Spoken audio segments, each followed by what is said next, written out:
still here. I'm gonna be back on video, but let me take care of stuff. I'm here. T just barricading himself.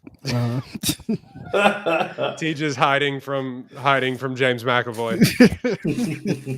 Welcome to welcome to a One Take Podcast, episode 183. We didn't take any time off. Nope.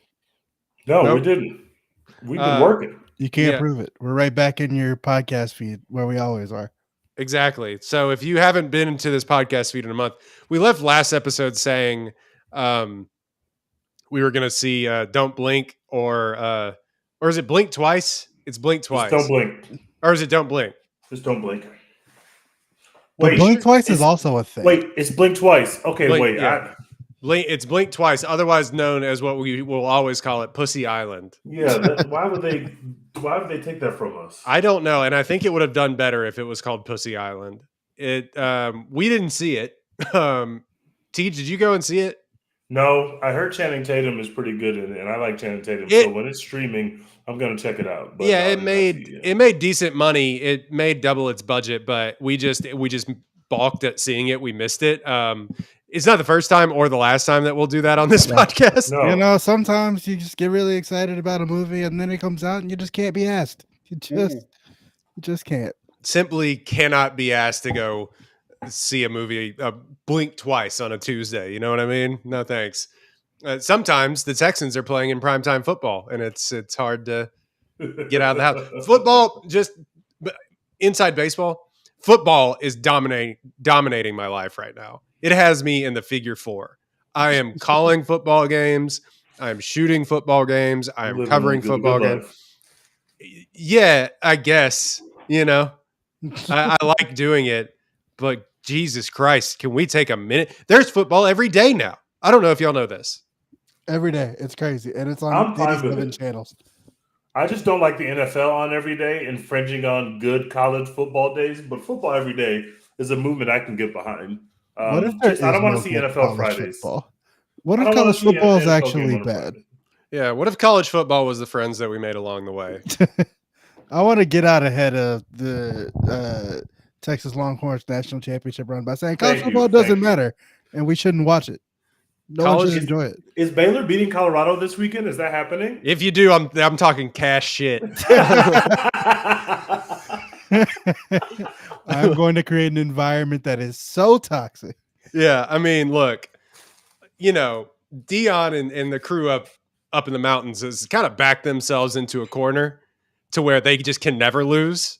So it's all house money. Well, they've been doing that a lot. They've been losing. So, I mean, we can get at it. Travis Hunter, not that impressive. Oh, I wouldn't agree with that. Overrated. He is a god. But no, he's very good, and they just play. They're going to run him. His knees aren't going to work by the time he's 28.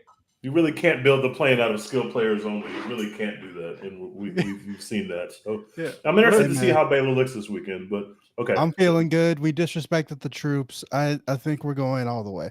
Y'all did disrespect the troops. That's true. So we are talking this week about a couple of movies that I guess I've seen every movie, but. Speak No Evil. We may do a little bit on Rebel Ridge, and then Dex and I are going to talk about Beetlejuice.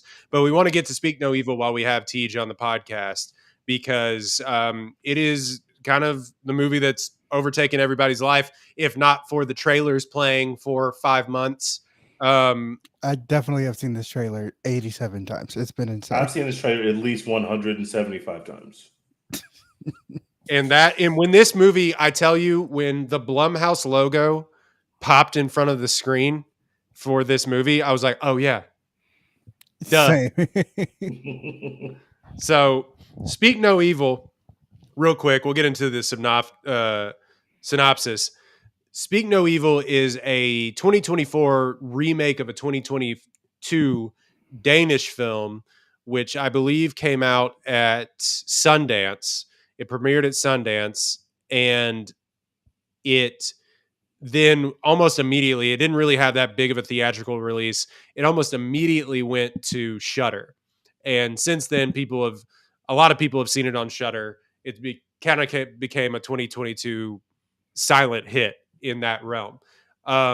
This movie, like we said, is a Blumhouse American / British remake, written and directed by James Watkins. The first one was written by Christian Taftrup and Mads Taftrup. I have to assume that they are related. And let's see, did they direct the first? Yeah, they both directed the first one as well. But this one stars James McAvoy. Yep. No, it stars a bunch of people that you right. James McAvoy having the time of his life. Mackenzie Davis, Scoot McNairy, who is, you'll know him from literally everything. Scoot, he's in everything. If you see Scoot McNairy on screen, you're like, yep, okay. The guys who directed the original directed this as well? No, they didn't. They have a screenplay credit because technically they wrote the first one. I was going to say what? Okay, that makes perfect sense. But no, the James Watkins, I believe, wrote and directed this one. But yeah, the first one was directed by Christian Taftrup and written with his, I believe, brother Mads Taftrup. But it's written and directed by James Watkins. It stars James McAvoy, Mackenzie Davis, Scoot McNairy, Alison Franciosi, if I'm pronouncing that one right. She looked so familiar, and I don't know what I had seen her before in, but she's in a bunch of other like kind of horror-esque things that I couldn't place her. But also Alex West Leffler and Dan Hugh in this as well. It's only a cast of 4, 6, 7, 8, 9 people in this movie. A family is invited to spend a whole weekend in a lonely home in the countryside. But as the weekend progresses, they realize that a dark side lies within the family who invited them. It has a, let's see, pretty good review. 83% audience score, 85%. 83% critic score, 85% audience score on Rotten Tomatoes, which is a vast difference from the original Speak No Evil, which I believe has like an 85% audience score, but like a 53%, or an 85% critic score, but like a 53% audience score. People are not satisfied with the original film. 84%, 56%. And I can tell you why. I watched it, so I'll try to incorporate that a little bit into this movie. This movie, do we want to play? It cost $15 million. Do we want to play what the gross worldwide has been over the first weekend? $10 million. 17. Worldwide gross 21 million over the first weekend in change. Yeah. So this will almost like James McAvoy is a good bet at the box office, and he should make more movies. But I mean, it worked. They made their money back. Yeah. Okay. Okay. Right. Well, this is going to be rough because I actually like this movie. And now when Dex didn't say anything, he just said, "I'm home from the theater." I was McAvoy's like, good. What's wrong with? I do like this movie. I just think. I feel like I've tweeted this. That James McAvoy is the Brandon Cooks of the acting world. Oh, fuck. What? Brandon my God. Brandon Cooks is a good receiver. He's had 1,000 yards for 75% of the teams in the NFL. But if Brandon Cooks is your best wide receiver, how good is your team, really? Damn. This is an equivalent because James McAvoy, has he been nominated for Oscars? If he hasn't, that's kind of interesting. Then your theory may track if he hasn't. Nope, he has not. I think that he has. He has won one BAFTA award, which doesn't count. Yeah, not a real thing. To our British audiences, sorry. So yeah, Speak No Evil. I think it's gonna be a film that gets more and more traction as it goes on. There's a lot of discourse on film Twitter that we saw this trailer too much, and to that I say, we aren't real people. True. Blumhouse blitzes this marketing, and they have done it for every film. If you see a trailer before every film, it's a Blumhouse movie. And they do this where they make a movie for like pennies, and then they blitz the marketing campaign, and it works. Jason Blum has figured it out.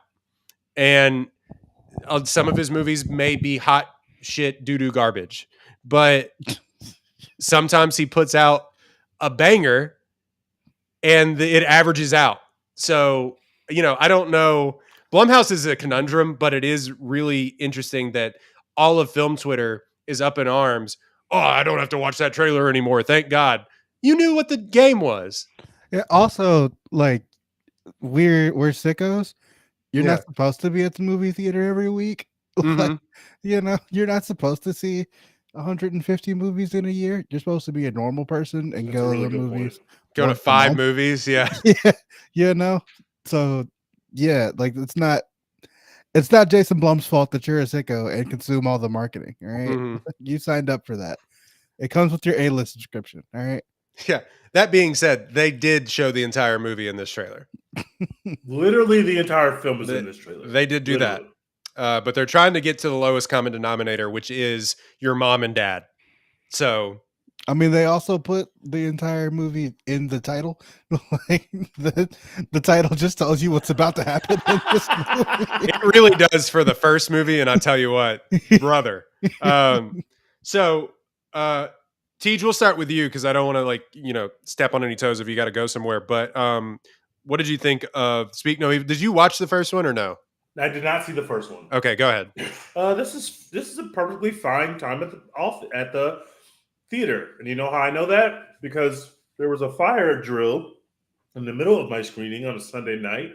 Already the movie was a little late, so I was ready to go home and get in bed. But when the fire drill happened, as I was walking out of the theater, and I thought we were going to be forced to go home, I was like, nothing's really happened yet, but also like I kind of am not bored and kind of want to see how we finish this film. So I knew I was having an okay time. I'm a little sick, and I understand why it happens, but I'm a little sick of us marketing every movie as a horror movie because this is not a horror movie. There are no horror elements in this movie. This is literally a thriller / comedy / drama about the dynamics between people and passive aggressiveness and beta males versus alpha males. That's what this film is about. That being said, real quick, is going to the English countryside with no cell service surrounded by a bunch of white people not a horror movie? Yeah, no, but they're all white, so it doesn't work that way. Now, if there was some niggas on the farm, that's a horror movie. That's a real horror movie. But if you had Cheaty, this is Midsummer. It's very fair. So there's power dynamics at play immediately in this movie, and it's kind of what all the movie is about. The dynamic between our couple and the wife and the husband is immediately clear that she wears the pants and he's just the beta. And I don't use terms like beta and alpha. I don't speak about men in these terms, but the people who made this movie clearly do. Like it is very clear that this dude is just like some cuck who got cheated on and made every bad decision possible. That this guy is a shell of a man. Like every decision he does not see. His self-awareness is like -10 on Madden. Like he doesn't know what the fuck is happening. His vision cone is Mike Vick-esque. His wife is like, there's weird shit happening. Why don't we address it? And he's just like, oh, it's fine. It's just enjoy the vibes. I do like the fact that their relationship dynamic is so strained that she's going against her best instincts to make him happy. Like she's like, I know this is some bullshit. Something ain't right about this whole thing, but you want me to be here and I cheated. So I'm tired of you holding that over my head. So if I can just get you to shut the fuck up for one weekend and enjoy yourself, then fine. I'll just grin and bear it through the most awkward situations possible. I like the way the movie is kind of set up in that way. But one, the trailer shows you everything, including the kid that has no tongue, which is a very weird thing to put into the trailer because it kind of like is important to the plot of the movie. And, the way that we, deal with the ending, I'm not going to spoil it yet, but Cuck Dad was really bothering me. Like Cuck Dad was killing me with his decision making. His vibes were awful. He let a man put meat into his wife's mouth, pause, despite her objections to the contrary. That is a thing that happens in this movie. Like I could not believe some of his decision making, but it wasn't a bad time. I guess I would give it a B-. Not the best movie I've ever seen.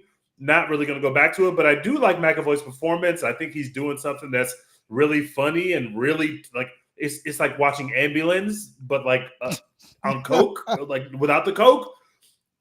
He's just ramping it up to 19 at all times, throwing fastballs, and it's fun to see McAvoy. I am not a McAvoy hater, unlike Dex. I like McAvoy. I think I'm he's not good. a hater. I wish I could see him a more. Very accomplished receiver. All right.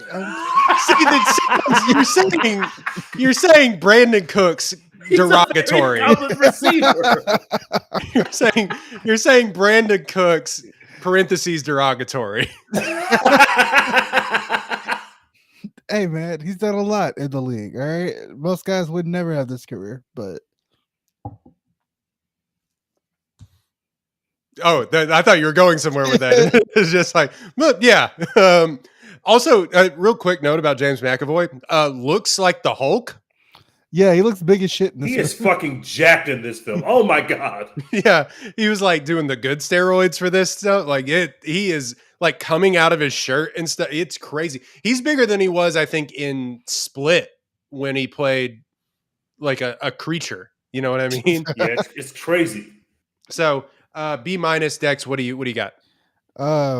I did enjoy this movie actually. I know I'm slandering James McAvoy, but I thought this was a good film. The trailer obviously gave away a lot, but I felt like it's kind of hard not to give away things in this movie because there's like the plot is so simple. It's like they go to a cabin and shit's weird, and like that's hard to sell a movie. You gotta spice it up a little bit. But yeah, I thought it was. Everything is just creepy enough, and everything that James McAvoy and Lyanna Stark are doing is just off enough that you're like, "Ooh, this is so fucking creepy. This is so fucking weird. Y'all should just go home." Holy shit, that is Lyanna Stark. Oh, that's what okay. I could not put that together at all. I could not put that together. I was saying I know her from something, and y'all just let me drown for like 2 minutes. I looked it up while you were talking. Okay. Oh. Yeah, I didn't put it together at first either. Then I looked it up and I was like, yeah, she is familiar. She's Lyanna Stark in the flashbacks in Game of Thrones. But yeah, everything they're doing is like weird and off-putting, but also kind of funny. Like them fake having sex in the middle of dinner or whatever. That's just hilarious. I think she was getting a little blow gibber in there, to be honest with you. Blow gibber. That's the name of this episode. Come watch our blow gibber episode. The blow gibber episode. But yeah, that shit was funny. My whole theater was like just nervous laughing. Like, what the fuck? Like literally that meme. Yeah. The way that our lead plays the nervousness that she feels in that moment is phenomenal. Like the nervousness, the giggles, the clap so they could stop, like everything about the way she plays it feels like what you would do if somebody literally just started getting a blowjob at the table with you. She goes, her range of emotions is like up and down. I just loved her performance in that scene. Loved it. Because like their reaction is the same as ours, where it's like, haha, very funny. Oh wait, are they actually fucking? Wait, no, are they? Like literally, they're going through all these emotions as we are, and it's just funny and creepy. What and was going on under the table? So yeah, I fuck with all of that. The fucking stuffed animal thing drove me insane every time. That was it's listening to y'all talk about this movie while knowing like the beats of the first movie. Not to be that guy, well, you haven't seen the Danish film, but like listening to talk about it while knowing the beats of the first movie. Also, the first movie, and I'll talk about it in a minute, is so much more infuriating with some of those beats. That really? Oh my god, yeah. So when he turned that car around to go get that fucking busted ass stuffed animal, I almost walked out the movie theater. It's so much worse. What are you doing, Dad? Come on, Dad, get it together. It's so much worse. I would say that's the biggest horror element of this movie. It's that everyone's a fucking idiot, and it's like they want to die. Yeah. And which obviously the movie doesn't have to it's not in a competition to prove how smart it is to me or how smart all the characters are. But oh my god, I was like, you people want to die. You want to be murdered in the woods. So that that was a little off and on annoying, but it eventually landed in a place that I thought was pretty cool. I liked the ending. I liked the final shot of the film, which is always very important. I thought it was great. I thought it nailed, what they were going for here. Eventually, they landed the plane, is what I'm saying. I give it a B. I had a solid time. They could have cut off a good 10 minutes of this movie and gotten a B plus, but as is, they get a B. Yeah, I should mention the runtime for this version was an hour and 50 minutes, and I think the runtime for the original version was 98 minutes, so like an hour and 35 minutes, I think. There's some things and some exposition added into this film that the other one isn't even really interested in. And into that sort of Nordic, Northern European sentiment of everything, no nonsense sort of thing. It keeps with that. This has a lot more to say about the backstories of the characters. It goes more into that, and of course, there's a whole trying to get out of the Home Alone house aspect to this film that isn't even thought about in the first movie. Oh, Not to spoil the first movie, but if you haven't seen the first movie, and in fact, I'll start here. If you haven't seen Speak No Evil, cut out here because I'm going to give a completely spoiler review because I've seen both versions, and it's hard to talk about the first movie without talking about, and talk about this one in Congress without talking about the spoilers. So 21 minutes in, if you haven't seen Speak No Evil, come back when we talk about Beetlejuice and Rebel Ridge. So the original version of this movie is a lot of the beats to begin are the same, of people avoiding, passive aggressive stances and people exchanging niceties, and microaggressions is a big thing with this film, and which is something that things have tried to tackle in the past, but not to this depravity, I don't think, where there's a lot of how would you parent your kid and yada yada yada. The first one and this one do this jointly, where they differentiate. And I think this one even goes into a little bit more of it, is the finding your place in this world as a male. There's a really like harrowing scene in the first movie where where in this movie where McAvoy and McNary are going and screaming and crying, and it's that whole like, I'm an alpha male, I need to get my anger out sort of thing. mhm. They do that in the first one, but the leading into that one, in the first one, there's this whole thing about it's not about his wife cheating on him. It's about sort of the mundanity of life and the not being satisfied with your station and what you thought things would be. And it ends up being way more dark and nihilistic than I think American audiences were even, not, I don't want to say capable of handling, but wanting to handle. It is so much more bleak. It is brutal. And the first movie ends where this one differentiates, where they continue to exchange these pleasantries and like go yes and, so much so they leave in the middle of the night in the first movie. They get stranded and they are picked up on the road by the couple. The couple come and steal the wife and daughter away.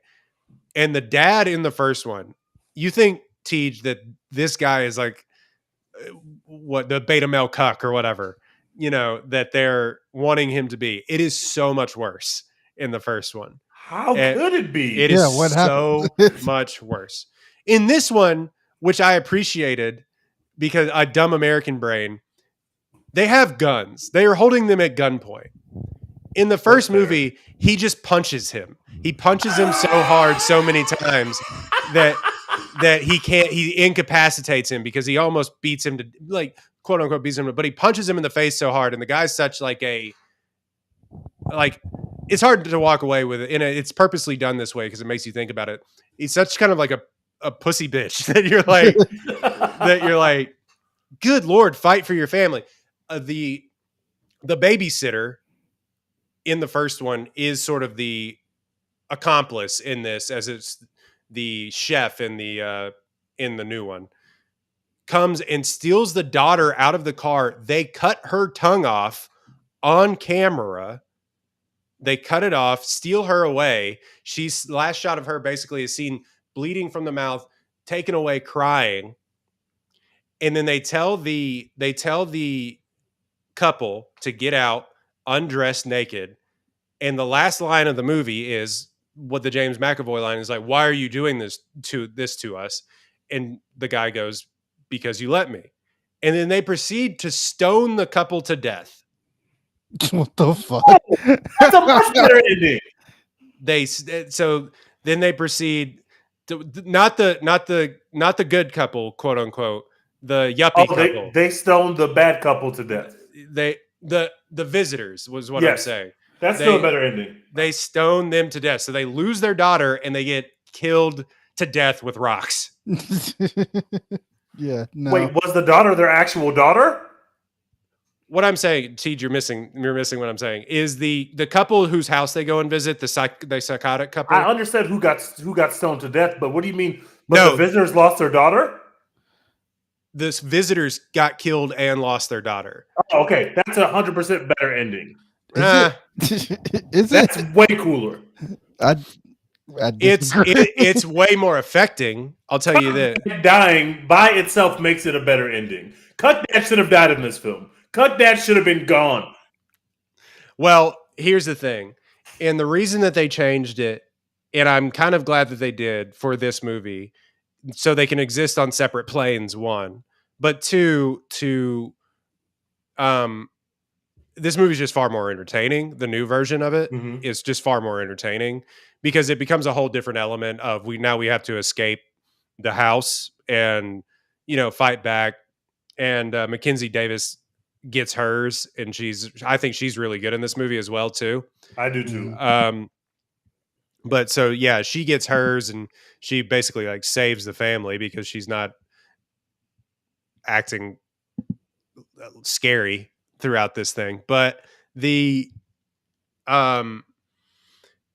original version is so nihilistic and bleak, and it really wants the audience to just be like, all right, I guess I might as well just go kill myself now. It sounds nihilistic and bleak if that's how they ended it. Unbelievable. Holy shit. It's just done. They stone them to death, steal their daughter, and then the last shot of the movie is them going on another Tuscan vacation with the now tongueless daughter. That's fire. I love that. And by the way, they kill their quote unquote son. They drown him in a pool. Okay, that's why we had him thrown into a lake. We have some because he gets thrown into a lake. And okay, got it. Yeah. So they drown him. The last 30 minutes of this first one, not the first hour, but I'm gonna watch the last 30 minutes. I want to see someone get stoned. That's awesome. Yeah, it's a crazy ending, and it's beautifully shot, and I really enjoyed the movie. I can see why audiences balked on it because of how brutal the ending is, but it really just kind of leaves you with sort of like you're tasting ash in your mouth or something, just sort of like you smoked one too many cigarettes and now you're on edge and you're just like, what the fuck, is happening? And this movie I found to be far more entertaining in a way that was very Americanized and very made, not dumbed down, but very palatable for general audiences. And in that way, James McAvoy got to have the time of his life on screen. And I'm always down. He really had a great time. Like, he absolutely had a great time. And I had a take that this film and the original film are very Trump era films. So hang with me here for a second. Trump era politics.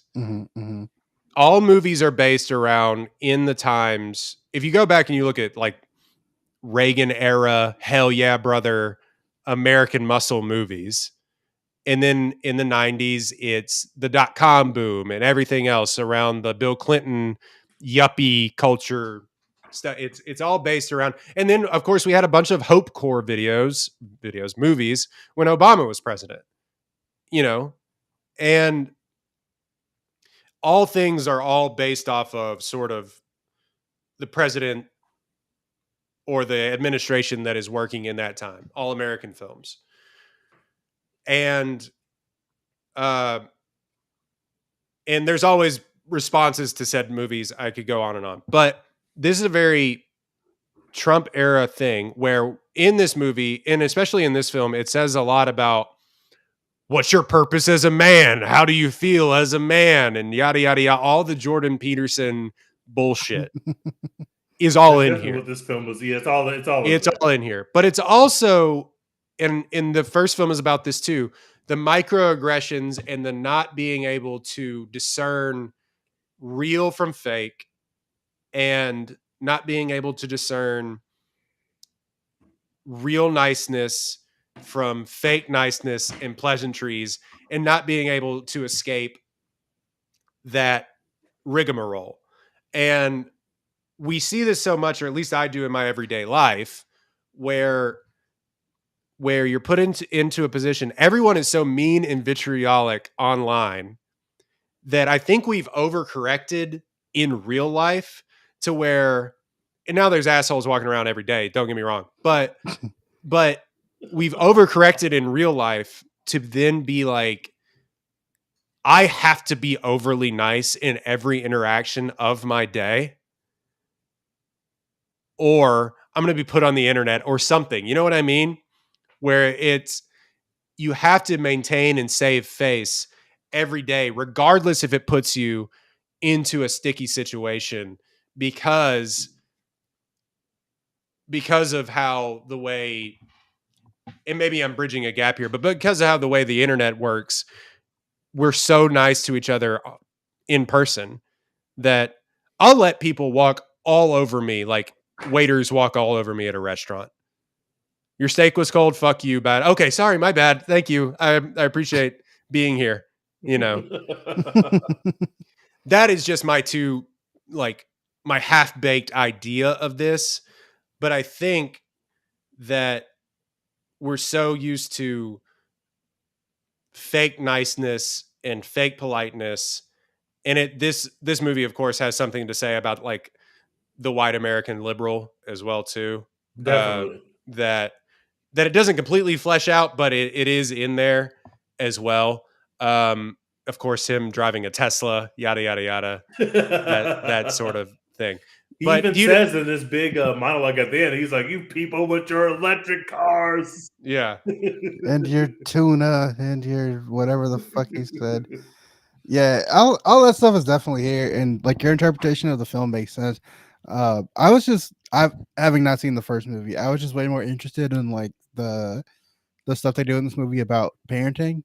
Like, that's also in there too. And we love nothing more on the internet than to debate what is good parenting. Yeah. Every day somebody comes on here, it's like, my kid doesn't know how to do math, and everybody's like, you fucking idiot. And it just like continues on and on and on. You mean it's not good parenting when he was forcing his kid to dance better to the Cotton Eye Joe? Yeah, no, he should have Cotton Eye Joe, kid. Yeah, learn to dance. Most said that dance, he was dancing trash, and it was warranted. And I said that's a horrible take. What do you do all day? Learn how to dance. Get a job. What do you do all day? It's not like you go to school, all right? You know how to dance. But yeah, I thought that stuff was way more interesting. Like, don't talk to my kid that way, blah, blah, blah. Like, oh, well, she came from a place where everyone is like taking care of everyone, whatever. Stealing kids from their parents, acting like it's their kid now. All that stuff is way more interesting to me. And then he talks about like generational trauma and your parents fucking you up because they were fucked up by their parents and blah, blah, blah. Mm-hmm. That has to be in every movie now. Yeah, it's great. The kid at the end, Ant, I think is his name, like just fucking going ballistic on this man's face. Just incredible content. But then, obviously that means, he's also going to be fucked up, and he was always going to be fucked up. They cut his tongue out when he was little. Yeah, they did do that. Yeah, they cut his tongue out when he was little. They murdered his fucked him family. They threw him into the pool. Who knows whatever their like fucked up shit they were doing to him. He was always gonna be fucked up. But all that like generational trauma stuff way more interesting to me than you beta cuck soy boy liberals and your Teslas and your vegetarian wives who get dick pics sent to them or whatever the fuck. Meh on all that stuff. I could care less. No one really has anything interesting to say about that anymore. Generational trauma, so interesting to me. I'd say we're done with generational trauma in movies. We've moved past the need. we're done with that. Royden, are you unburdened by what has been? Is that what you're saying? And what will always be. You're unburdened by what has been, but in the context of whatever Kamala says. And you are made in the context of all that has come before you, or whatever. Of the coconut tree and the Yep. Yeah, I don't think, like, don't get me wrong, this movie isn't taking a stand on you should not be a beta cuck. It's not saying that. It's pointing in the direction of, James McAvoy. Subtext. Yeah, James McAvoy's a psychopath. Like don't be like that guy, but also have a little bit more of a spine than Scoot McNairy's character. Yeah, this was so fucking infuriating to watch the entire time. Every decision point, he made the wrong decision. He literally said, "Why'd you do this to me?" And he said, "Because you let me." Like, that is the mission statement of the movie. Like, people are going to walk over you if you let them. Obviously, this is a very extreme example. But people, when they go to dinner and they have this expensive curated chef experience with a guy who happens to be in on the plot, they have their little chef experience, and then he sticks them with the bill. Like, you can't let people treat you like that. Like, you can't stick me with the bill after you bring me to the most expensive restaurant in like 100 miles from here. Like, that's not a fair thing to do as your guest. But the Cuck Dad he's out to lunch, bro. Cuck Dad is out to lunch. He lets anybody treat him any kind of way. And his wife literally says, "You stand up to me easily, but you don't stand up to nothing else." And she barred him up, and he had nothing to say in return because it was true. Also, stand up to your kid. Fuck your bunny. We're leaving. Yeah, we're out. Facts. You are the boss, bro. you are the boss. Your kid don't run. And when the kid kicked the car and it almost got into an accident, that kid would have been dead already. Like, what are you talking about? My kid would have got that ass whooped right there in that Tesla, bro. That's crazy. Dad, I want to go home. Yeah, I want to go home too, bitch. Now we're back. It's your fault. All right. How much you want that bunny now? It's fucked. Yeah, fuck the bunny. By the way, Teach, how many days charge does a Tesla have out in the West Country of England? Like, what is that thing's dead? And they use it as like, I thought for sure that the Tesla was going to be dead, and they couldn't charge it. I thought the same thing. I thought there was going to be a battery issue, but they went with the flat tire issue. But I thought it was like, oh, it's a Tesla. The battery's going to run out. Like, they're going to get like 10 miles up the road and then stop, and McAvoy's going to go hunt them down. Yeah. Also, James McAvoy is just frustratingly stupid in this movie. And the guy literally asked him, he's like, "Why do you do this? Why do you fuck around so much? Just kill him. Like, what are we doing?" Yeah. Literally, what are we doing?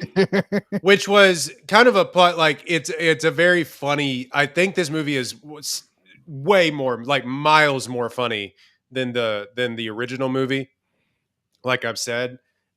Like, because James McAvoy's doing jokes, he's doing bits. Like, when he gets the acid on his face, it's like a yakety sax kind of funny moment. Yeah.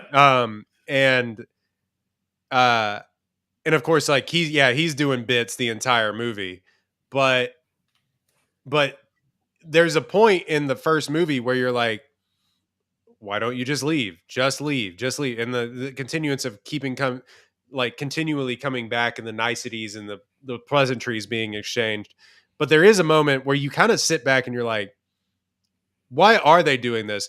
And in the first movie, it's more palatable a little bit because they are true psychopaths, cold, dead behind the eyes, shark-like psychopaths. James McAvoy is a more rage-inducing psychopath sort of guy, and it's a different flavor, if you will. Mm-hmm. The performance by the man in the first one is terrifying because he's just He did nothing there. You know what I mean?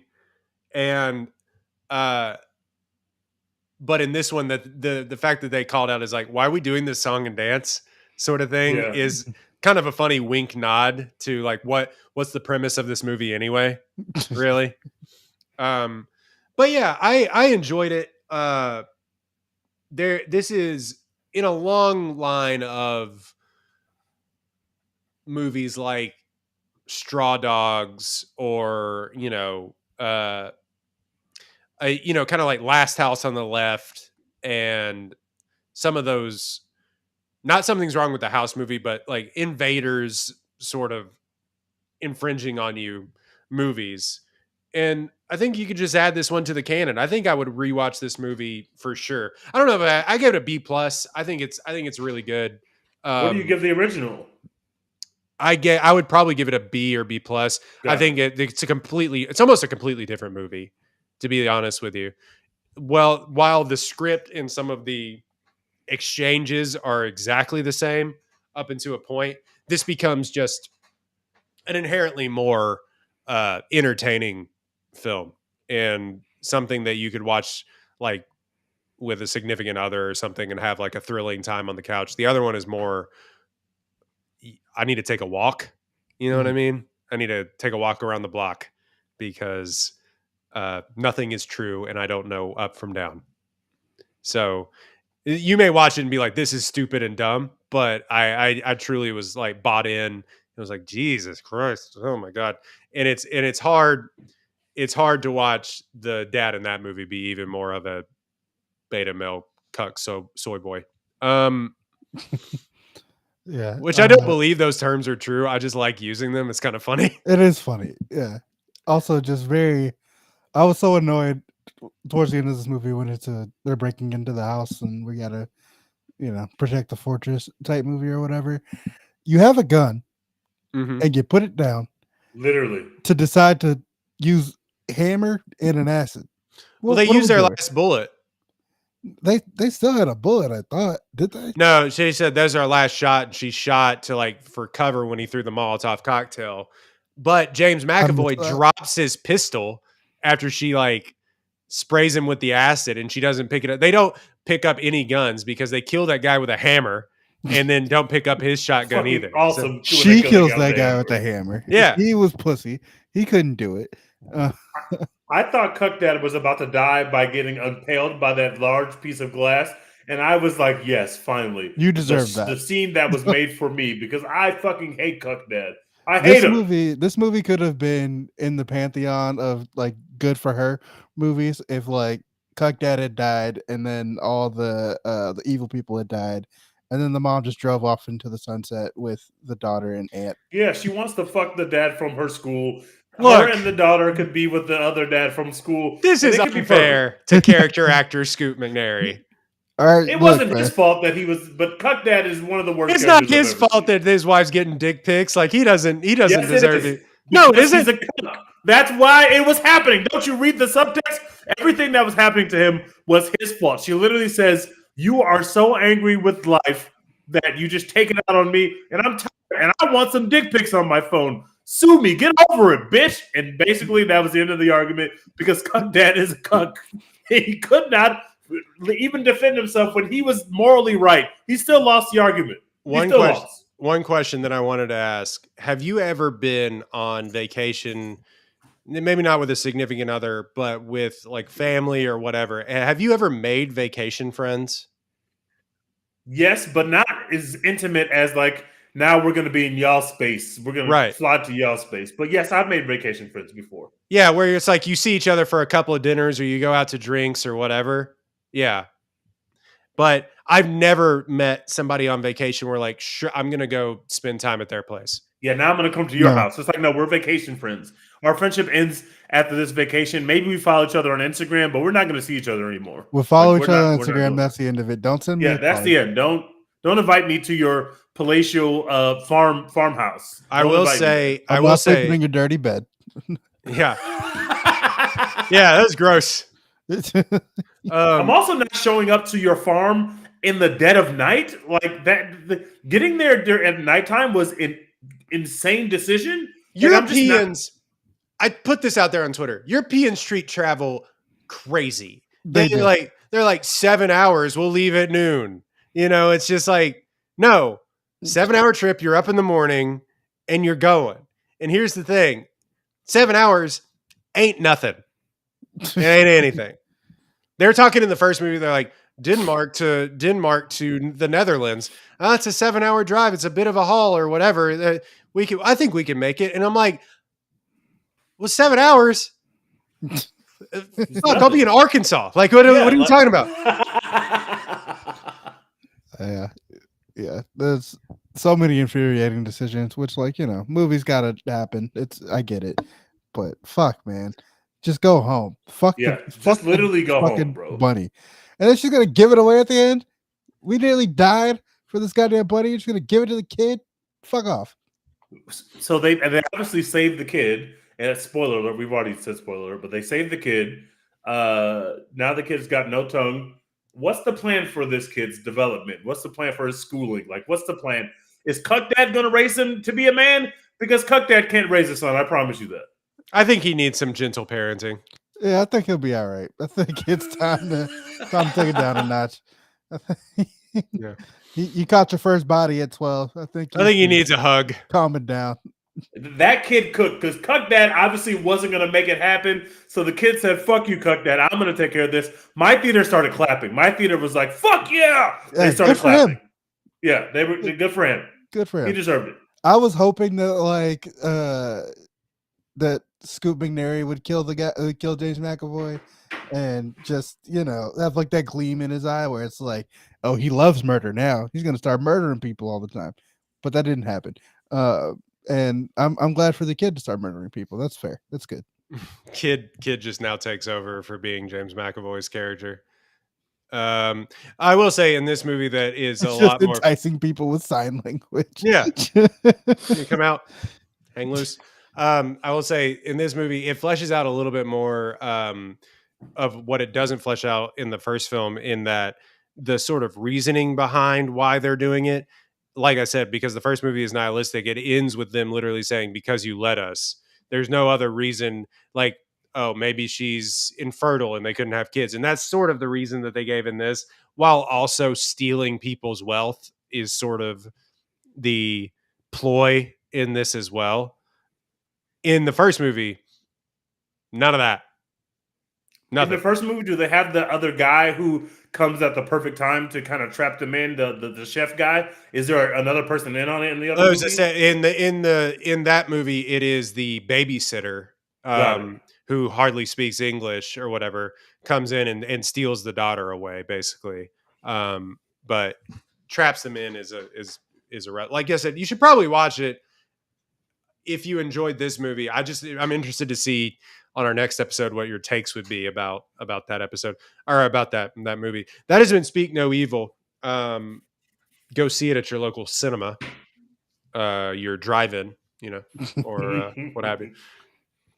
Do we want to talk about Rebel Ridge since we still have Tej? Yeah, let's do Rebel Ridge. Because Tej didn't finish the movie, so we're going to talk about it. You can intro the movie first, but then I want to slander this fucking film. Didn't finish it. Oh, I'm going to slander the hour that I saw. Oh, Jesus Christ. Rebel Ridge, 2 hours and 11 minutes, 6.9 on IMDb. An ex-Marine grapples his way through a web of small-town corruption when an attempt to post bail for his cousin escalates into a violent standoff with local police chief. Written, directed by Jeremy Saulnier. If you don't know that name, he directed some movies called The Green Room, which is a really good movie if you haven't seen it. Very brutal movie. And, I was going to say, isn't that the one that's like super fucked up? Oh, very. And Netflix movie Hold the Dark. He did a couple episodes of True Detective in season 3, which I maintain is a good season. And then Blue Ruin, which was his sort of rise into critical success. And but Green Room, I think maybe his most known film, and it is fucked. But it stars Aaron Pierre, Don Johnson, David Denman, who you may know as Roy from The Office, still in the Definitely year. Roy from The Office. That's what I called him the whole time. 2024. And Anna Sophia Robb, Also, Emery Cohen is in this as well. And Sophia Robb still in the league. Look at Yeah, that. still doing it. She still looks like she's a child, which is crazy. But yeah, she's from Bridge to Terabithia fame, Soul Surfer fame. Yeah, shout out. I didn't know she was still out here. Yeah, still doing it. This was a Netflix release, so it hasn't made any money. Interesting story, Tej, before you go. It cost about nearly $30 million probably to make. This movie has been in production for about like 4 years. It was originally supposed to star John Boyega, who they started filming. They were about to film. I think they had maybe filmed for like 2 weeks. They started filming, and then he left the project in the cover of night. They only knew that he left the project because they found out that he checked out of his hotel. And he had cited family issues as why he left the project. But it since sort of came out that he had issues with the script, issues with the production, so on and so forth. But he just left. A family of issues, not family issues. Yeah. So they replace him with Aaron Pierre, who is maybe a whole head taller than John Boyega. I'm not sure. But also one of the most handsome people imaginable. Yeah, he was cast as Man Candy.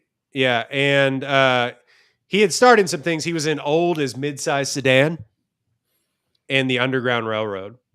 But he more or less took over this movie and then within like 2 weeks, like started filming.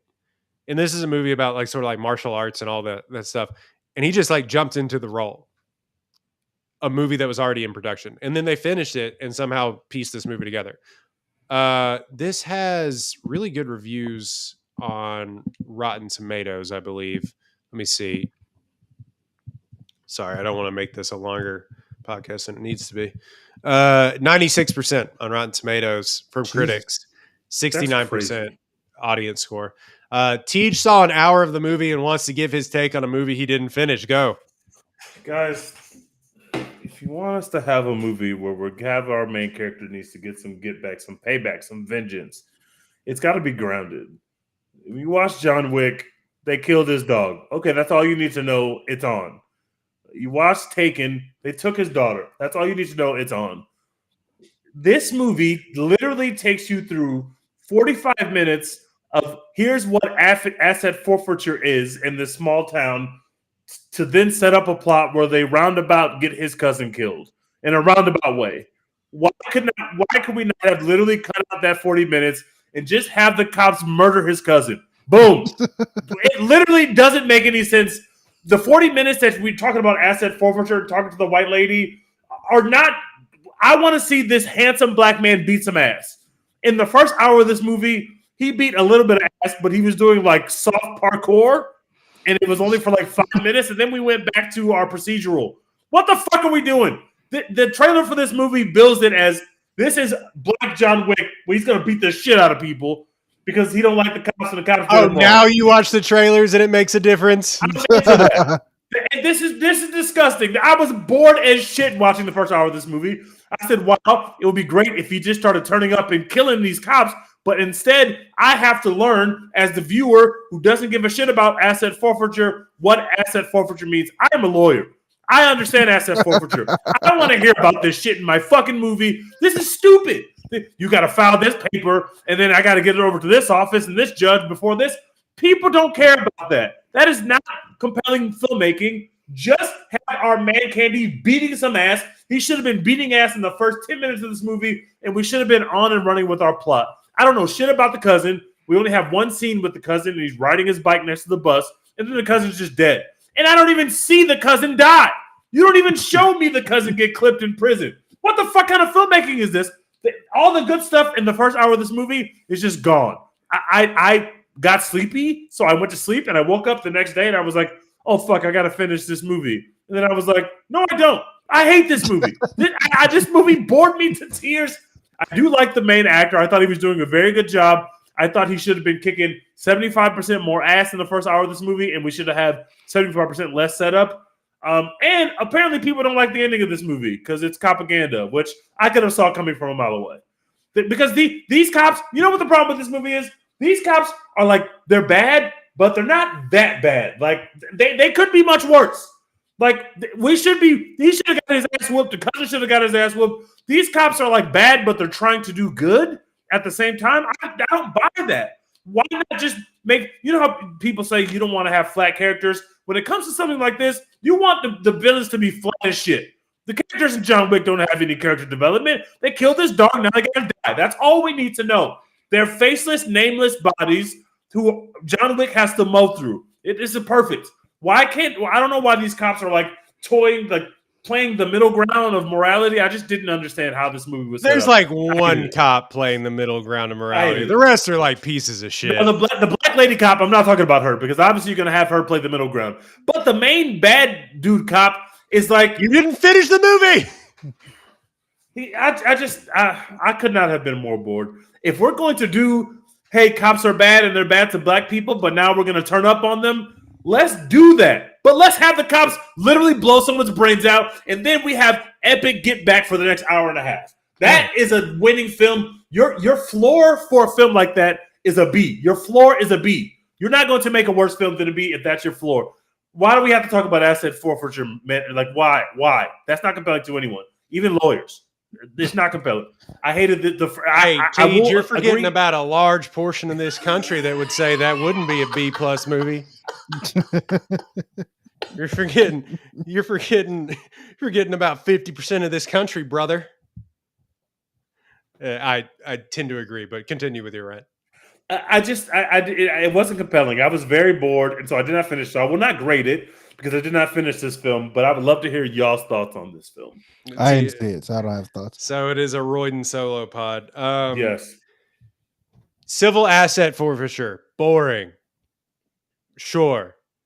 Having Aaron Pierre, one of the sexiest humans on the planet, talk to Don Johnson, one of the former sexiest humans, most sexiest humans on the planet, about now I'm going to whoop your ass. Highly compelling. Unbelievable. Don Johnson's good. I like Don Johnson. Don Johnson is incredible at being a racist piece of shit. And I don't know, because he was Sonny Crockett. Like, he wasn't like, he wasn't like a racist piece of shit in Miami Vice, but somehow or another, he has transitioned to that character from Django, and it is awesome. The machinations of this movie and the setup and the conceit of it, yes, is silly. And the idea, it also takes this like long pause in the middle act to explain, sort of like, it becomes like an espionage thriller where they sort of explain the inner workings of city financials. And you're just like, oh, brother. But then it ramps up with a really compelling third act. And while I did sort of scoff at the idea that we're not using guns, he is only a weapon that uses his hands. It's First Blood. This whole movie is First Blood. First Blood, yeah. It's First Blood. And while people think, go watch First Blood, the first Rambo, he kills one dude on accident. On accident. He falls out of a helicopter. It wasn't his fault. He kills one person. He maims a lot of people. He only murders one. That's the First Blood. And that's the First Blood. And but that maiming is fucking cool. You don't have to murder them, but maiming them is fun. He's catching some breaks and some bodies and some body slams in that final act. And it's staged so well and done so well that I was compelled throughout. And I just think that Aaron Pierre is actually just a made-ready action star who's pretty good at describing what he's about to do to people. And while, yes, the conceit is stupid, the idea that we're surrounded by guns and we're going to use disarmament instead of bombardment is... I hate how he was fighting those cops in the first fight scene because he was trying to disarm them, This is not fucking Three Ninjas. Break their necks, bros. What are we doing? Is I kind of think lame, and it does at points. Again, does try to, well, not all cops are bad, sort of thing at the end. Some are on my side, I just think it is a well-crafted action movie in the vein of First Blood that we just simply don't get a lot anymore. And the one-man army thing, I'm always going to be on board for, regardless of it if it's about civil asset forfeiture. So to that, I say I enjoyed it. And also to that end, I like the discussions of the threats of violence sometimes more than the violence itself. I'm going to fuck you up. Here's how I'm going to do it. And then proceed. Just That's going not ahead. fun. Yes, it is. When he and Don Johnson were squaring off in that parking lot and he's telling him the acronym for how he's going to beat his ass. Okay, I was into that. That's cool. I will agree. Okay, It's is cool. cool. That is cool. To that end, I get your complaints. It may not be for everybody. And in fact, I think a lot of people were like, boo, hiss. What was that trailer? You promised me dudes getting their necks snapped. But it just sort of falls in line with Rambo. And it, to me, kind of falls in line. Walking Tall, way more comedic and fun. But it falls in line with like Walking Tall and some of those movies. So I found it very entertaining.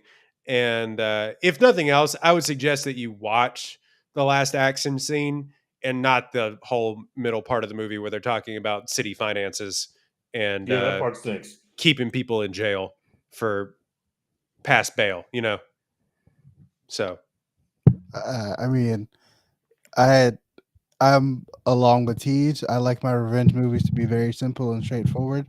So I'm just gonna rewatch The Northman, which is the greatest revenge movie of all time. Fair. Literally the greatest revenge movie of all time. And by the way, follow that up with Little Monkey Man. Time to revisit that movie. You killed my mama. I gotta get my get back. Definitely time to revisit Monkey Man. Love it. Then John Wick 4, the patron saints of this podcast, the greatest film of all time. To that end, the Northman Nosferatu trailer was playing again in my theater. I will be there no matter what. Looks fucked. Yeah, looks absolutely. I'm going to shit myself, but I will be there. that may do Dex in. That may be the one that actually. Yeah, that'll probably be the scariest horror movie that I actually watch. So we're going to talk about Beetlejuice very quickly because we've already gone an hour into this podcast. Okay, I got to run, but I'm going to see Beetlejuice, so I can't wait to go back and listen to what y'all say about Beetlejuice after I've seen it. Yeah, we'll talk about Beetlejuice. Tej, what's your other more popular podcast that you're doing right now? Both my podcasts are popular, equally popular. I love them equally as much, but Slander U is happening. Slander U, college football. We've transitioned to doing live on Sunday nights. And then we do our previews for the following week on Wednesday. So tap in with us if you love college football. And if Baylor beats Colorado, we're gonna have a very, very negative episode because we do have a Baylor fan in our pod, and he's already predicting a Baylor win. So I'm very excited. We're gonna get a classic Evan Abear. They stink. Yeah. Anyway. All right. Later, y'all. Thanks, later, man. So let's talk about Beetlejuice, the 2024 follow-up to the, I believe, 1989 movie. That sounds right. Beetlejuice, which I cannot spell right. 1988 movie. The original Beetlejuice, directed by Tim Burton, from writers Michael McDowell, Larry Wilson, Warren Scarron, stars Michael Keaton, Catherine O'Hara, Winona Ryder, and He Who Shall Not Be Named. Also, Alec Baldwin and Gina Davis are in that movie as well. Returning for Beetlejuice 2024 version, PG-13 hour and 45 minutes, The first movie is PG technically, which is wild when you go back and watch it. Yeah, so many of those old ratings. It's like, what the fuck? Like how We didn't have any other thing to like put this as. PG R. That's Yeah, exactly. No in between. Parental guidance, but they say fuck in this movie. So anyway, Beetlejuice 7.1 on IMDb. After a family tragedy, 3 generations of the Dietz family return home to Winter River, still haunted by Beetlejuice. I've said it 3 times now. Lydia's life is turned upside down, where her teenage daughter Astrid accidentally opens the portal to the afterlife. Tim Burton returns to direct. This one written by Alfred Goh, Miles Miller, Seth Graham Smith. Michael Keaton returns, top billing now as Beetlejuice. Winona Ryder back as Lydia Dietz. Catherine O'Hare as Delia Dietz. And Jenna Ortega, as she's known to do, be the angsty teenager in this movie. I'm here for it every time. It she works every time. plays she plays Astrid Dietz. Justin Theroux as Rory, Monica Bellucci as Dolores, Arthur Conti, and in like maybe his second project ever as Jeremy, and Willem Dafoe has a role, if He you is will. also here. He is also here. And Danny DeVito, spoiler alert, as well as Bern Gorman, that guy from that thing that you've always seen. But this movie did gangbusters at the box office. Cost way more money than the first one. The first one, if we go down and scroll on the handy dandy IMDb, cost about $15 million. So probably about $30 million in today's budget. This one, want to take a guess? 120.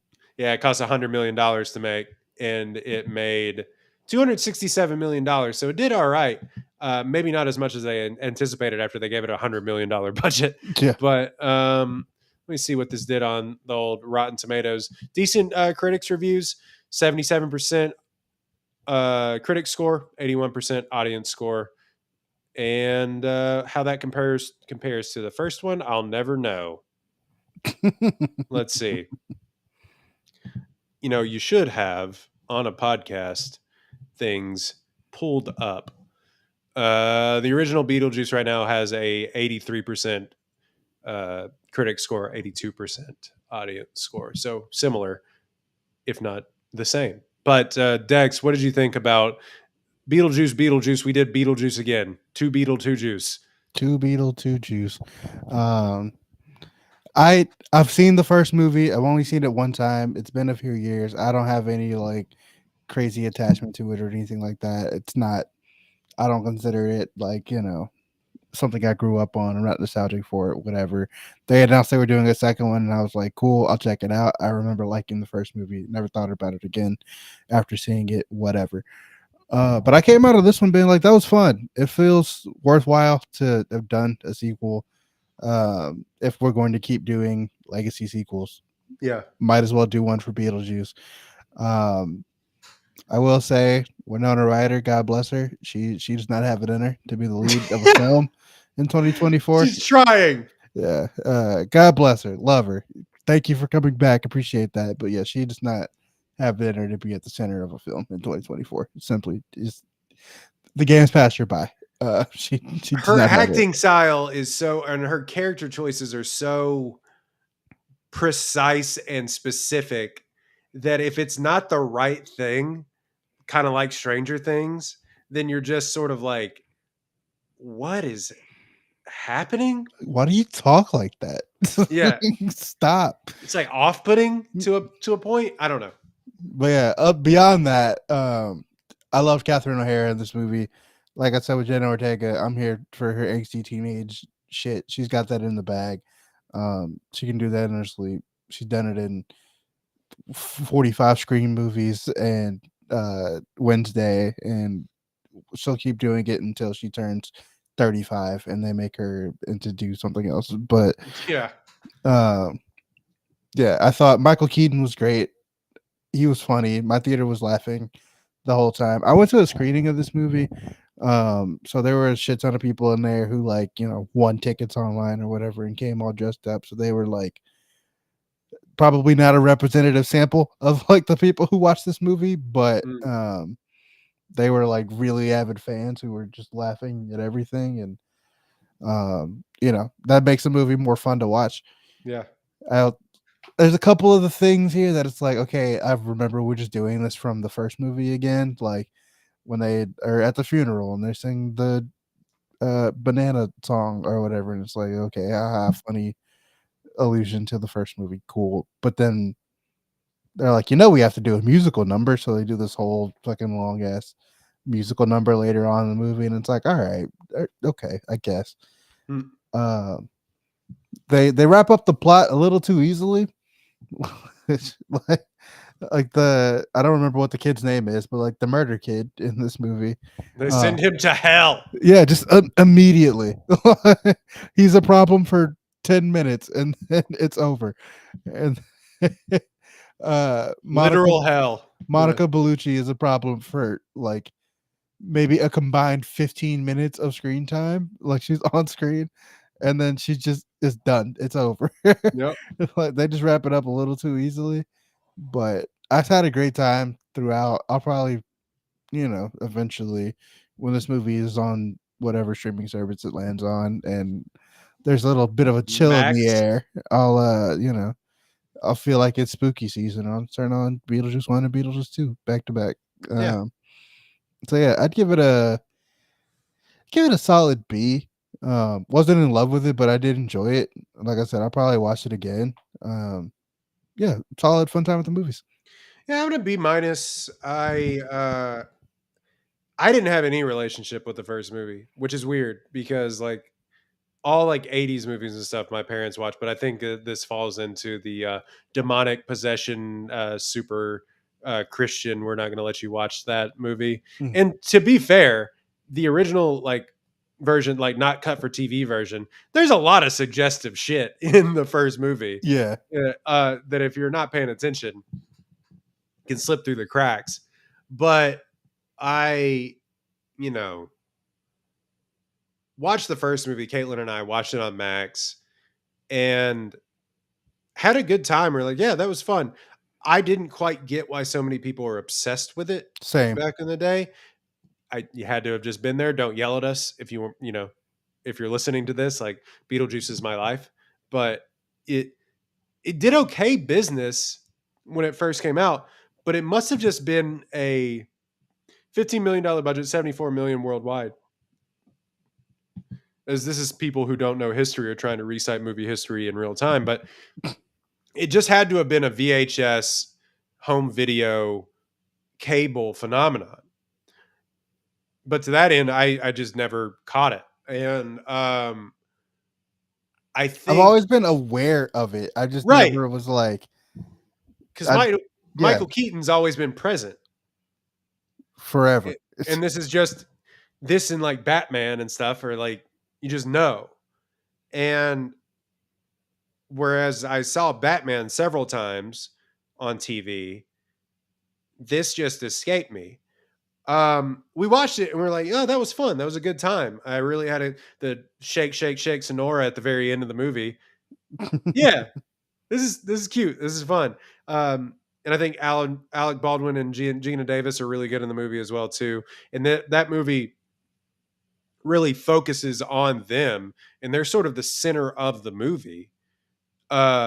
This movie is sort of missing that a little bit, and it tries to at points center Jenna Ortega, and it tries to center Winona Ryder, but it has a problem with not centering one couple's problems, Mm-hmm. Whereas in the first movie, Catherine O'Hara and I think it's Jeffrey Jones, who is a freakazoid weirdo, criminal.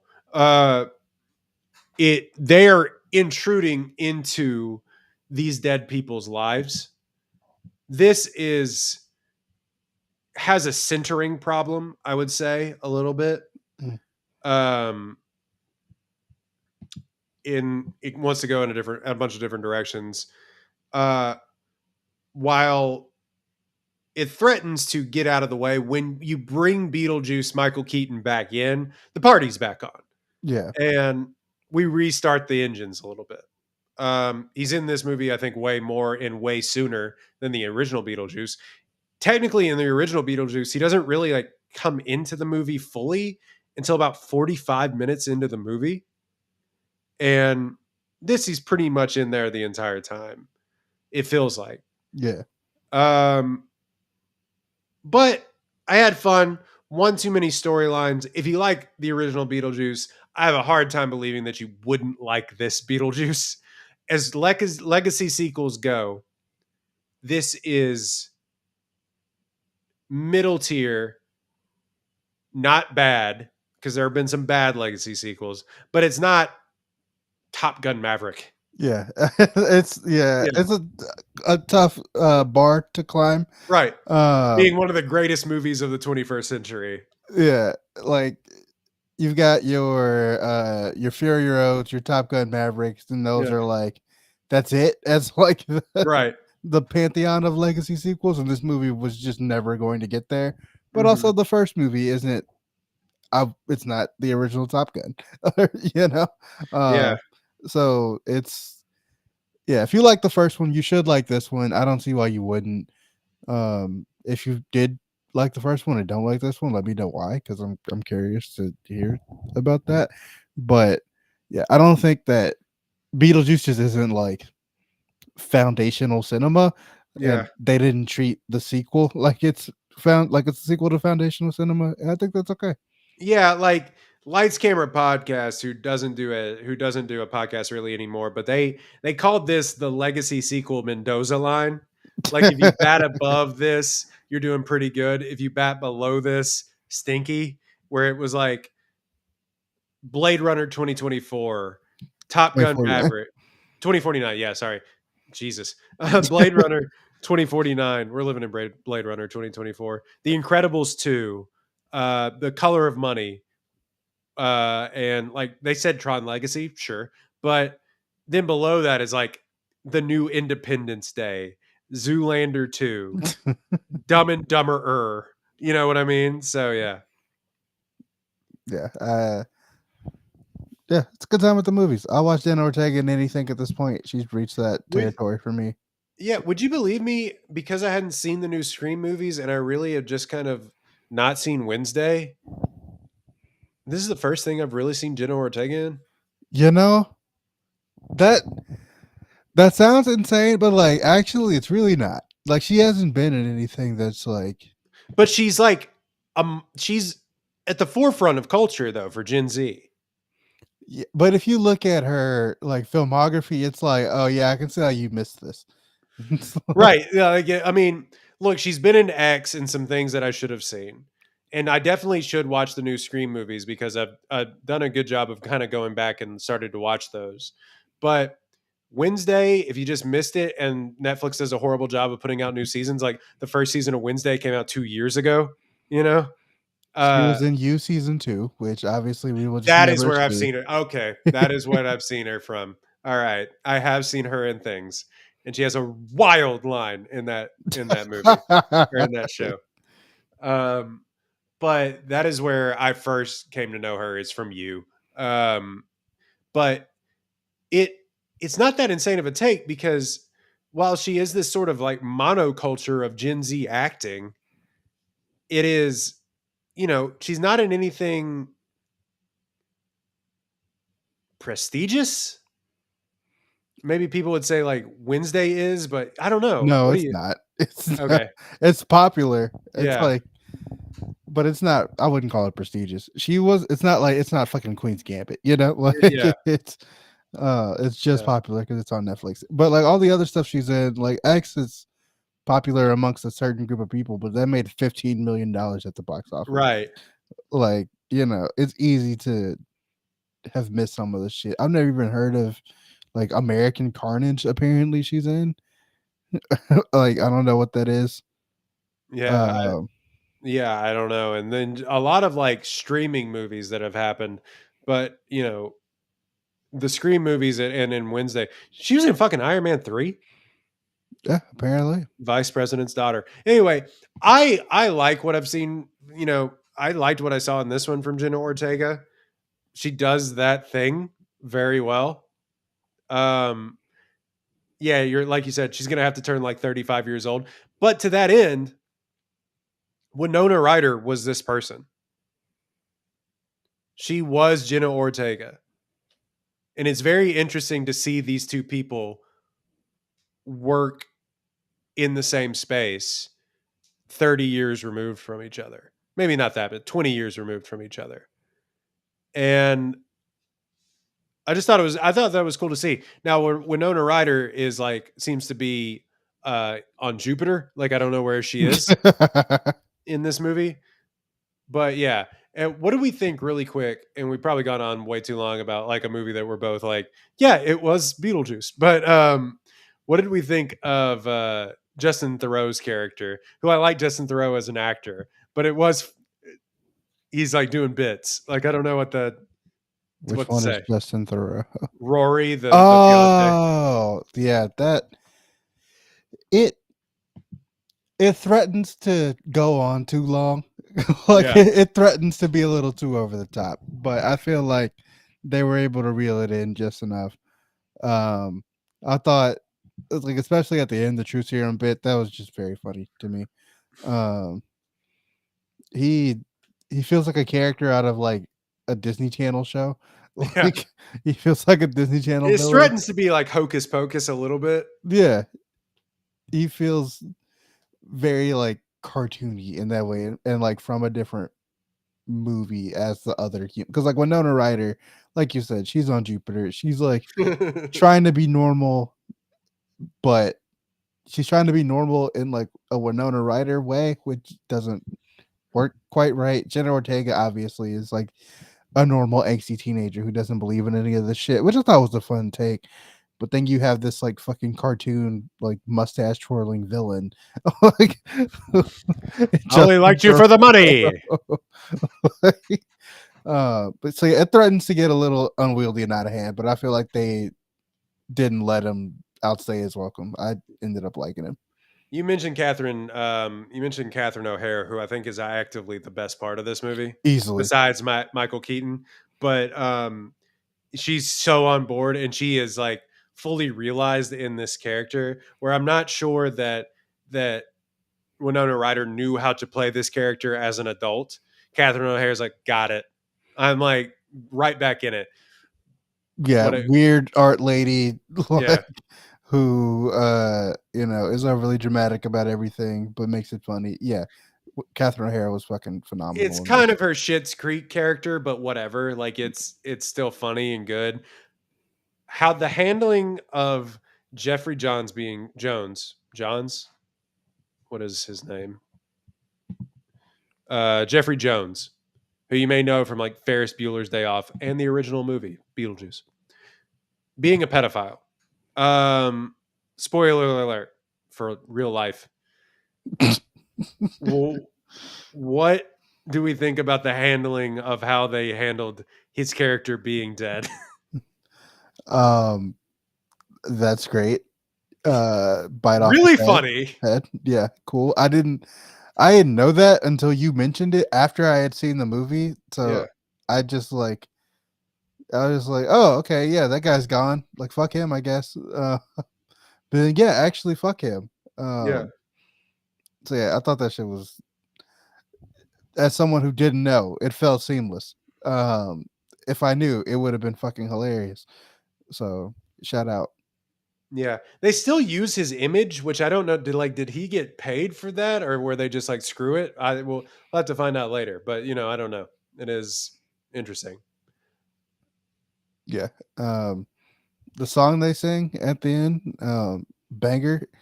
Which one was that? I think it's called MacArthur Park or Make Something Park. It's like an old standard, like one of those songs back in the day where everyone did a version of it or whatever. Yeah. I was sitting in the theater. I was like, I can't fucking place this goddamn song. I know I've fucking heard it before. And so I literally like got in the car and like sat there and was like, let me Google every lyric I can remember of this song that they just Probably sung. could have Googled the Beetlejuice soundtrack. Yeah, probably, but that's not as fun. One day I'll just ask AI Siri, like, Mhm. what song is this? And she'll tell me. But until then, I'm gonna try and remember every single lyric I can. But yeah, I thought that was a fun sequence. Obviously, extremely unnecessary, and it felt like they were just trying to like have a meme moment. Yeah. But as far as meme moments go, I'll take it. Yeah, like I said, this movie threatens to go all kinds of different places. The storyline with the teenagers and Jenna Ortega, while I think it was fine isolated, its interconnections to all of the other stuff is like, what the hell are we? What the hell are we doing here? Just let that be the movie. Yeah, exactly. That should have probably just been the movie.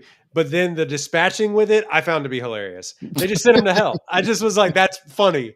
You know, it's just like, bye, you're done. This storyline is done. I just found that really funny. Yeah. You ran out of hours on your contract. We're not renegotiating. You're out of here. Yeah. What is your relationship, really quickly, and then we'll wrap up? What is your relationship with Michael Keaton as an actor, as a movie star? He's a person that I've known the name my entire life. The work I've been much less familiar with until recently. So like I knew that he was Batman in the old Batman movies. I wasn't actually watching those movies. Mm-hmm. They never came up. Um I knew that, he was Beetlejuice. I saw Beetlejuice one time. I didn't really I I liked it, didn't love it, didn't really think about it. Michael Keaton wasn't really a thing to me. He's back now and everything. Mm-hmm. He's back being Batman again. He's back being Beetlejuice again. He's just playing all the hits. Um, I feel like most people, I saw him in Birdman and was like, oh yeah, he's like really fucking good actually. And Yep. he's not being a cartoon character. He's a really cool serious actor. But I just had that. I came to Birdman later than everyone else. I didn't watch it when it first came out. I watched it like a year and a half ago. Me too, shockingly. I don't know why when I was seeing everything in theaters, I missed Birdman. Maybe I had heard it was too pretentious and I was just like, no, thank you. But anyway. Yeah, I grew into liking pretentious films. So here I am. Came to it late, but yeah, it's really fucking good. So Michael Keaton, I've like always known who he is and that he was important to people. He was just never important to me. In the same way that like Harrison Ford isn't important to me personally, but like I know that that's people's goat, Pretty interesting comparison. One has always sort of been a movie star. Of course, he had his dips, but he's always sort of been in the culture. Michael Keaton has had the most insane highs and low lows and just keeps hanging around. And it's like when you're like, you see a tweet where it's like, oh, Aroldis Chapman is back hitting 99 miles an hour again. And you're just like, oh, yeah. Okay. All right. Maybe a bad comparison because Aroldis Chapman, not a great person. But you know what I'm saying? Where it's like, it is hard for movie stars once they go away to come back. And for him to come back and probably should have won an Oscar. They gave it to Eddie Redmayne in The Theory of Everything for playing Stephen Hawking. I forgot that that's that year. They did that. I maintain I like that movie. Made me cry, but I'm a sucker. Anyway, for him to go away and come back and then to put out some things that got him back in the culture, like I don't think he's had a more impactful role for getting him back in the public eye than playing the fucking Vulture in Spider-Man. Yeah, that shit rules. Yeah, it's awesome. And now a whole new generation of people know him. But since then he's done really good. Like Spotlight's an all-time movie. If you haven't seen Spotlight, it's great. I haven't seen Spotlight. You should really watch it. It will make you feel bad. But anyway. Yeah, putting that out like the year after Birdman is a fucking crazy run. That's nice. Yeah, it was a year before. I don't He, like, remember. it's after he goes away, and then it's like Birdman, Spotlight, The Founder, Spider-Man, and then he kind of goes away a little bit again. Now, like he does another string of like American Assassin, Dumbo, The Trial of the Chicago 7, which we were all gonna like, okay, and like Morbius, The Flash. He's the best part of The Flash, but who cares? And then Beetlejuice, he's back in the number one movie in the box office, and it's just an insane roller coaster ride that this guy has been on for damn near 40 years of his career.